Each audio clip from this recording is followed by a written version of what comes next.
Namaste students. Yesterday I had taught about Harshvardhan period. I had taught you that after death of Harshvardhan, his empire disintegrated into many small parts, and on the ruins of Harshvardhan there were three kingdoms arose. They were Pala, Pratihara and Rashtrakutas. यह कल ही बता दिया गया था कि हर्षवर्धन की मृत्यु के बाद जो भी सक्सेसर आए वह सही ढंग से एडमिनिस्ट्रेशन न कर पाने के कारण उनके हर्ष का जो अंपायर था वो पूरी तरह से बर्बाद हुआ और उस पर तीन नए राजवंश शासन करना शुरू किए, जिसमें पाल, प्रतिहार और राष्ट्रकूटा प्रमुख थे। Dear student, first of all, in this map you can see the territory of three kingdoms. ये जो मैप दिख रहा है, इस मैप में आप देखेंगे तीनों किंगडम्स आपको दिख जाएंगे। जैसे प्रतिहार किंगडम को पहले देखिए। Pratihara kingdom is in the west of India. India का जो वेस्टर्न पार्ट है उधर आपको प्रतिहार किंगडम दिख रहा है। Palas kingdom is in the eastern part of India near Bengal and Bihar. And the third Rashtrakuta kingdom is in the south, और साउथ में नीचे आपको राष्ट्रकूटा किंगडम दिख रहा है जो आपको महाराष्ट्र, कर्नाटका इन सब क्षेत्रों में फैला हुआ है। Dear student, today first of all we will study about Rashtrakuta dynasty. This dynasty was established by, dear student, Rashtrakuta established his kingdom in south part of India, जिसको हम लोग डेक्कन पार्ट ऑफ इंडिया भी कह सकते हैं। इनका जो territory था that was specially in Madhya Pradesh, Karnataka and Maharashtra. इन क्षेत्रों में इनका टेरिटोरी फैला हुआ था। And their capital was Malkhed, Karnataka.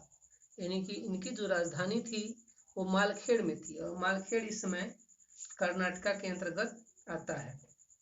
Dear student, this kingdom work as a bridge between north India and south India. South India और नॉर्थ इंडिया मैप में देखने से आपको पता चल जाएगा कि राष्ट्रकूटा का जो एम्पायर है वह है नॉर्थ इंडिया और साउथ इंडिया के बीचों बीच में पड़ रहा है। इसलिए यह जो है कि एक तरह से ब्रिज का काम करता था, पुल का काम करता था। It means on the upper part of Rashtrakuta there is the North India and the lower part of Rashtrakuta there is South India. इस प्रकार से यह इंडिया को दो पार्ट में डिवाइड कर देता था। Dear student, Danti Durg was the founder of the Rashtrakuta dynasty. There were some other rulers also, important rulers in Rashtrakuta dynasty like Krishna first, Krishna second, Krishna third, Govind third, Amok Bars. They were the prominent king of this Rashtrakuta dynasty. Dear student, ruler of this kingdom were great warrior and scholar and art lover.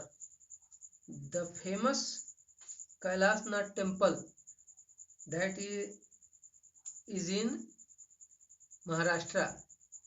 Kailasnath temple of Ellora built by Krishna first. यानी कि एलोरा का जो कैलाशनाथ मंदिर है किसके द्वारा बनवाया गया था? कृष्ण प्रथम के द्वारा। And he was also the ruler of Rashtrakuta dynasty. यह भी जो है राष्ट्रकूटा डायनेस्टी का ही मोस्ट इम्पोर्टेंट रूलर माना जाता है। Most of the king of this dynasty or kingdom were the follower of Jainism. They were follower of Jainism, but yet they respect to the all religions. इस kingdom के जो most of the rulers थे, they were the follower of Jainism, Jain धर्म को मानते थे, लेकिन फिर भी वे सभी धर्म के लोगों का सम्मान करते थे। इसको प्रूव करने के लिए आप देख सकते हैं, जैसे कि rock cut temple that is in Ellora.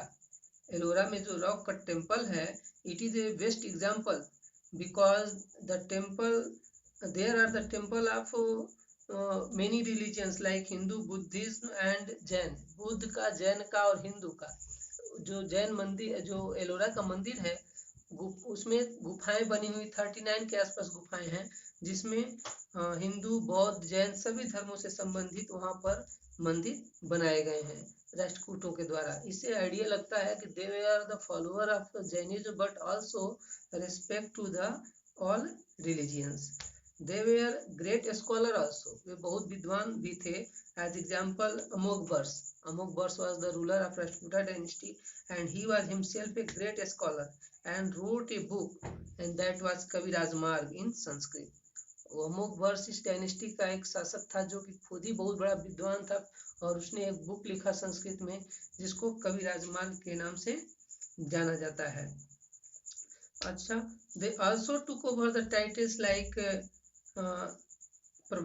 चक्रवर्ती, महाराजा धीराज, परम भट्टारक, इस तरह की उपाधियां भी वो धारण करते थे। Dear student, last ruler of this dynasty was Krishna second, third. इस वंश का जो लास्ट रूलर था वो कृष्णा थर्ड था। In his court there was a great scholar live and that name was Ponna. उसका जो नाम था वो पुन्ना था, जो कृष्ण तृतीय के दरबार में रहता था, बहुत बड़ा विद्वान व्यक्ति था। और उसकी जो भी रचनाएं मिलती हैं वो कन्नड़ भाषा में मिलती हैं। कन्नड़ इसलिए क्योंकि वो साउथ इंडिया के स्टेट के बारे में हम लोग पढ़ रहे हैं, इसलिए उसकी जो भी रचनाएं होती थी वो कन्नड़ में होती थी, कन्नड़ लैंग्वेज में। एट लास्ट हुआ क्या कि जो चालुक्य डायनेस्टी था, चालुक्य किंगडम था, cursed the power of Rashtrakuta and took over the control of their territory. At last चालुक्यों ने क्या किया, इनके टेरिटोरी, इनके पावर को कर्श कर दिया, दबा दिया और उसके बाद से अपना इनके टेरिटोरी को अपने किंगडम में मिला लिया। डियर स्टूडेंट, इस प्रकार से यह टॉपिक यहीं समाप्त होता है, यानी कि राष्ट्रकूटा डायनेस्टी, राष्ट्रकूटा एम्पायर खत्म होता है।